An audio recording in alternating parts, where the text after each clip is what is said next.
Everything changed the night my stepmother looked me in the eye during dinner and told me to either give my bedroom to her son or leave the house.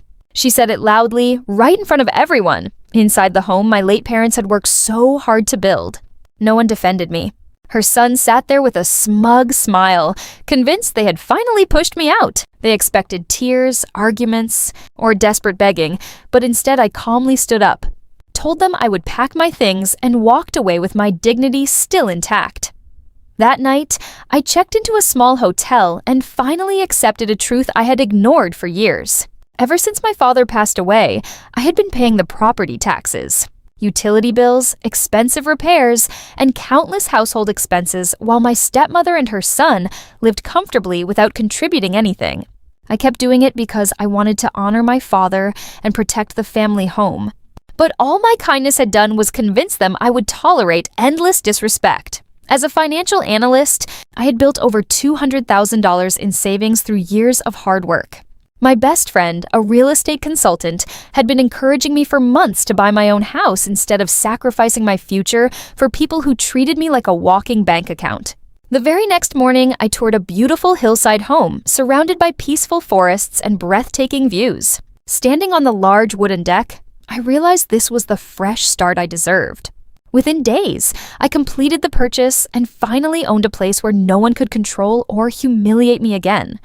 After settling into my new home, I met with an experienced estate attorney to review my late father's property records. What I learned changed everything.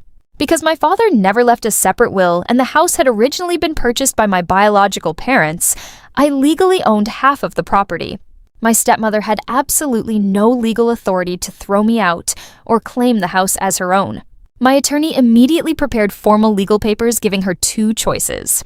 She could either buy my share of the house for its full value within 30 days or agree to sell the property and divide the proceeds according to the law. While those documents were on their way to her, my stepmother casually texted me a shopping list for an expensive birthday party and demanded that I send money immediately.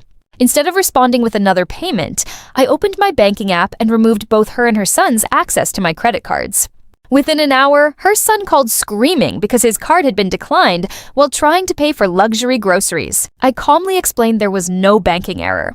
My financial support had officially ended. Moments later, my stepmother called, threatening police reports and accusing me of abandoning the family. But I reminded her that I was no longer responsible for funding people who had just forced me out of my own home. Everything fell apart for them the day the legal notice arrived.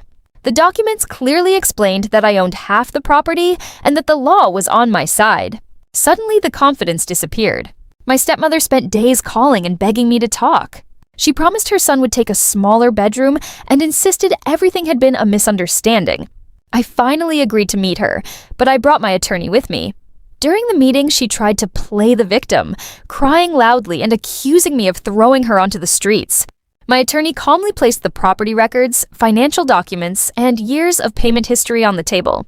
Every bill I had paid proved that I had carried the house while she enjoyed the benefits. When the truth became impossible to deny, her performance ended.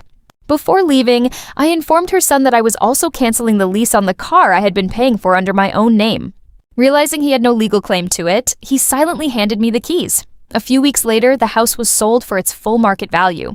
I received my rightful share, while my stepmother received only what remained after the legal division.